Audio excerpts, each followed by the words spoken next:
శ్రీపాదరాజం శరణం ప్రపద్యే. శ్రీపాద సుధాశ్రవంతి కార్యక్రమానికి మీకందరికీ స్వాగతం. శ్రీపాద సుధాశ్రవంతి కార్యక్రమాన్ని ఆదరిస్తున్న మీకందరికీ నా కృతజ్ఞతలు. శ్రీపాద శ్రీవల్లభ లీలామృతం నిత్య పారాయణ గ్రంథంలో ఈరోజు మనం అధ్యాయం 30 చదువుకుందాం. ఈ అధ్యాయంలో వాసవీమాత ఆర్యవైశ్యులకు ఇచ్చిన వరాన్ని గురించి, చేసిన హెచ్చరికను గురించి తెలుసుకుందాం. శ్రీపాదరాజం శరణం ప్రపద్యే. 30వ అధ్యాయం. శ్రీపాద శ్రీవల్లభులు ధ్యానం నుండి యథాస్థితికి వచ్చారు. శ్రీ ధర్మగుప్తులు ఈ విధంగా ప్రశ్నించారు: మహాప్రభు, ఆర్యా మహాదేవి వాసవి కన్యకగా అవతారమెత్తి 102 గోత్రీకులతో అగ్ని ప్రవేశం ఎందుకు చేసింది? సంకల్పమాత్రంతోనే విష్ణువర్ధన విమలాదిత్యుని శిరస్సు 1000 ముక్కలుగా ఖండించి ఉండవచ్చు కదా అని అడిగాడు. శ్రీపాదులు నవ్వుతూ ఈ విధంగా వాసవీమాత గురించి చెప్పటం ప్రారంభించారు. సమాధి అనే ఆయన జగన్మాత భక్తుడు. గొప్ప తపస్సు చేసి జగదంబను ప్రత్యక్షం చేసుకున్నాడు. ఆదిశక్తిని తన కుమార్తెగా పుట్టమని వరం అడిగాడు. అమ్మవారు సరేనని వరమిచ్చింది. ఆయన కుసుమశ్రేష్ఠిగా పుట్టాడు. ఆదిశక్తి వాసవి అనే పేరుతో ఆయనకు కుమార్తెగా పుట్టింది. కుసుమశ్రేష్ఠి బృహత్శిలా నగరం అంటే ఇప్పటి పెనుగొండ నగరాన్ని పరిపాలించేవారు. విష్ణువర్ధన విమలాదిత్యుడు అనే రాజు వాసవిని తనకు ఇచ్చి వివాహం చేయమని అడిగారు. వాసవి నగరేశ్వర స్వామే తన భర్త అని నిర్ణయించుకుంది. విష్ణువర్ధన మహారాజు పట్టుదల విడవలేదు. వాసవితో వివాహం జరిపించకపోతే పెనుగొండ పట్టణాన్ని అందరినీ నాశనం చేస్తానని యుద్ధం ప్రకటించాడు. ఆర్యవైశ్యులు అగ్నిగుండంలో దూకి తమ ఆత్మగౌరవాన్ని కాపాడుకోవటమే మంచిదని అనుకున్నారు.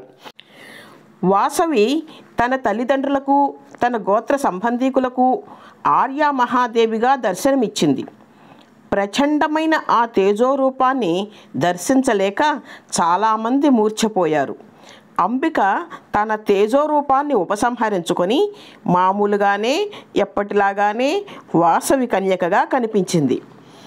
అప్పుడు వాసవి కన్యకా పరమేశ్వరి తన కులం వాళ్లతో ఈ విధంగా చెప్పింది: అయ్యలారా, అమ్మలారా, మనము అగ్నిహోత్రునిలో లీనమైన వెంటనే విష్ణువర్ధన విమలాదిత్యుని శిరస్సు 1000 ముక్కలుగా పగిలిపోతుంది.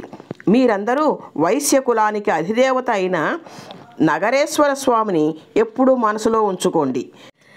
గోబ్రాహ్మణ సేవ మరువకుండా చేయండి. కులదేవతల పూజ, గోత్ర పూజ మొదలైన విద్యుక్త ధర్మాలను చక్కగా ఆచరించండి. మీకందరికీ నేను అభయం ఇస్తున్నాను.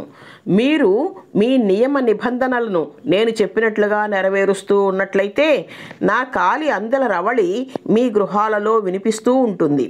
మీ గృహాలన్నీ లక్ష్మీ కళతో కళకళలాడుతూ ఉంటాయి.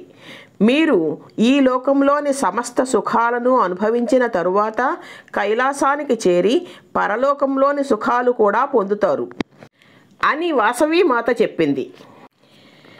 మానవుల శరీరంలోని చైతన్య స్థాయిలను బట్టి వారి యొక్క పరిణామ వేగము ఆధారపడి ఉంటుంది. జీవుడు దివ్యాత్మగా మారి తీరాలన్నది విశ్వమానసము యొక్క అనుల్లంఘనీయమైన, అంటే కాదని చెప్పటానికి వీలులేని శాసనము. ఆయా స్థాయిలను బట్టి మానవులు ఆచరించు యోగ పద్ధతులు, మంత్ర జపములు, యజ్ఞయాగాది క్రతువులు, ధర్మకార్యాలు మొదలగు వాటి వలన వారి శరీరములోని ఆత్మజ్యోతి ప్రకాశము ఆధారపడి ఉంటుంది. ఆ ప్రకాశానికి అనుగుణంగా నాడీశుద్ధి జరుగుతూ ఉంటుంది. నాడీశుద్ధి యొక్క స్థాయిలను బట్టి మానవులకు అనేక రకాలైన శారీరక, మానసిక, ఆధ్యాత్మిక శక్తులు కలుగుతూ ఉంటాయి. ఆయా శక్తుల వికాసము జరుగునప్పుడు వారు చేయు ధర్మకార్యాలను బట్టి వారికి దైవానుగ్రహము కలుగుతూ ఉంటుంది. ఆ సమయంలో వాసవి కన్యకతో పాటు 102 గోత్రాల వైశ్య దంపతులు కూడా అగ్ని ప్రవేశం చేశారు. అమ్మవారితో పాటు అగ్నిప్రవేశం చేసిన ఆ 102 గోత్రాల వారిని తలుచుకున్నా కూడా పాపాలు దూరమవుతాయి. అంబికతో పాటు అగ్నిప్రవేశం చేసిన 102 గోత్రీకుల దంపతులు జ్యోతి స్వరూపాలుగా మారిపోయారు. ఆయా గోత్రీకులపై వారి ఆశీర్వాదాలు ఎప్పుడూ ఉంటాయి. అందువలన ఆయా గోత్రీకులకు ఇహపర సౌకర్యాలు కలుగుతూ ఉంటాయి. కనుక ఆర్యవైశ్యులు ఈ అగ్నియోగంలోని విశేషాలు జాగ్రత్తగా గమనించి తరువాత రాబోయే తరాల వారికి ఈ అగ్నియోగ ఫలాన్ని అందించాలి. పుణ్యకర్మలు ఆచరించు వారికి రావలసిన పుణ్యఫలముతో పాటు అదనముగా అనేక శుభస్పందనలు వ్యక్తమవుతాయి. తద్వారా వారు చేసే చిన్న పుణ్యం కూడా విశేషమైన ఫలితాలను ఇస్తుంది.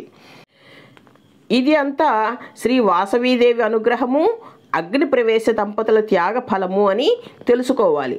నాయనలారా, నేను చెబుతున్న దాన్ని బట్టి ఆర్యవైశ్య కులంలో పుట్టడం అదృష్టం అని మీరు భావిస్తే అది తప్పు కాదు. దీంట్లో ఇంకొక విశేషం కూడా ఉంది. ఆర్యవైశ్యుడై పుట్టి పుణ్యకర్మలను ఆచరించకుండా పాపకర్మలలో తగులుకుంటే రావలసిన పాప ఫలం కంటే ఎక్కువ పాపాన్ని అనుభవించవలసి ఉంటుంది.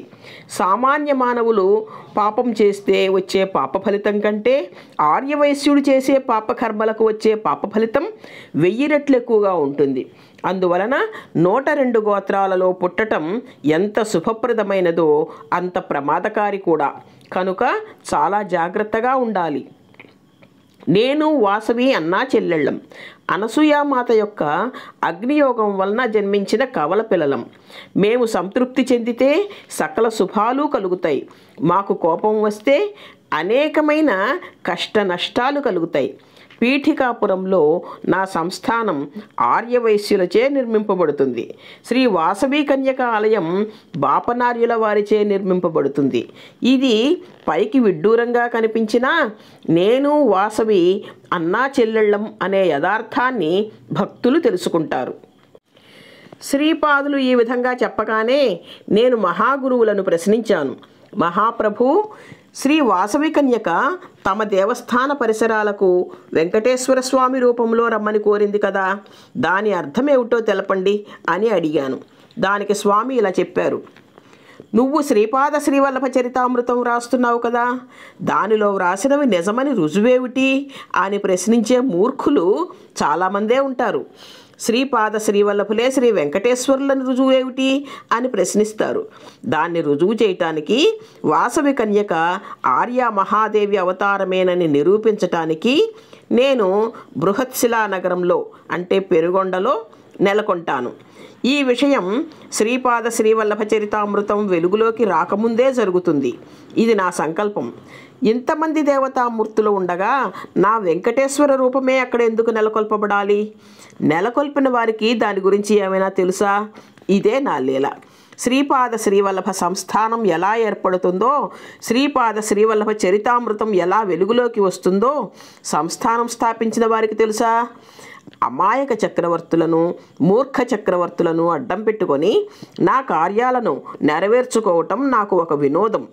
నాయనా, కలియుగం అంతమయ్యే సమయంలో నేను నా స్వస్వరూపంతో తిరుమలకు వస్తాను. ఇంకా కొన్ని దివ్య స్థలాలకు కూడా వస్తాను. తర్వాత పీఠికాపురంలోని నా మహాసంస్థానానికి వస్తాను. ఏలా నదిలో స్నానం చేస్తాను. కుక్కుటేశ్వర స్వామిని దర్శిస్తాను. నాతో పాటు నా మహాసంస్థానానికి వచ్చే మహాసిద్ధులు, మహాయోగులు ధన్యులు. శ్రీపీఠికాపురము, శ్యామలాంబాపురం అంటే సామర్లకోట, వాయసపురం అంటే కాకినాడ కలిసి మహాపట్టణం అవుతుంది. నా సంస్థానంలో నన్ను దర్శించటానికి భక్తులు చీమల బారులాగా వస్తారు. వాసవి అవతార కాలంలో వచ్చిన విరూపాక్షుని తిరిగి జన్మకు రమ్మని ఆజ్ఞాపించాను. అతడిని భారతదేశ చక్రవర్తిని చేస్తాను. అతడు పీఠికాపురంలో నన్ను దర్శించిన తరువాత పూర్వజన్మ జ్ఞానాన్ని పొందుతాడు. కలియుగంలో చాలా వింతలు జరగబోతున్నాయి. వశిష్ఠుని అంశతో జన్మించిన ఒక మహాయోగి శ్రీపాద శ్రీవల్లభ సంస్థానానికి పూజారిగా నియమింపబడతాడు. అతని ద్వారా నేను చేసే లీలలకు అంతే లేదు. క్షణక్షణం దివ్య లీలాభరితంగాను దివ్య వినోదభరితంగాను ఉంటుంది. కుబేరుడికి నేను అప్పు తీర్చాలి. ఆర్యా మహాదేవి కుబేరుడి వంశస్థుల ఇంటిలోనే పుట్టింది. ఆమెను నగరేశ్వర స్వామికి ఇచ్చి వివాహం చెయ్యాలి. వివాహానికి కావలసిన ధనం కోసం తిరిగి కుబేరుడి దగ్గరనే అప్పు చెయ్యాలి. అది నాకు ఇష్టం లేదు. అందుకే కుబేర వంశస్థులకు, లక్ష్మీపుత్రులకు అంటే ధనవంతులకు లీలలు చూపించి వారి కష్టాలు పోగొట్టి నా వంతు కప్పంగా ధనం స్వీకరించాలని నిర్ణయించుకున్నాను. కుబేరుడికి ఐశ్వర్యం ఇచ్చింది నేనే. అందువలన కుబేరుడికి ముష్టినిచ్చిన వాడను నేనే. అయినా నేను తీర్చలేనంత అప్పుతో కృంగిపోతున్నాను. కుబేరుడికి ఐశ్వర్యాన్ని ముష్టిగా ఇచ్చిన నేను తిరిగి అతని దగ్గరే ముష్టి తీసుకుంటున్నాను. దీన్నే ముష్టిలో ముష్టి వీరముష్టి అంటారు. దర్జాగా దర్పంగా కనపడుతూ ముష్టినెత్తడాన్నే ముష్టిలో ముష్టి వీరముష్టి అంటారు.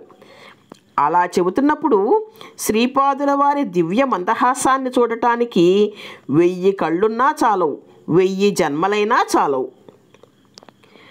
శ్రీపాదరాజం శరణం ప్రపద్యే 30వ అధ్యాయం పూర్తయింది. అందరికీ నమస్కారం అండి. నేను చెబుతున్న విషయాలు మీకు బాగున్నాయనిపిస్తే సబ్స్క్రైబ్ చేయండి, లైక్ చేయండి, షేర్ చేయండి. మీకు తెలిసిన వాళ్ళకి, చుట్టాలకి, బంధువులకి అందరికీ కూడా షేర్ చేయండి. ఎక్కువ మంది ఈ వీడియోస్ చూసేందుకు ప్రోత్సహించండి. ధన్యవాదాలు.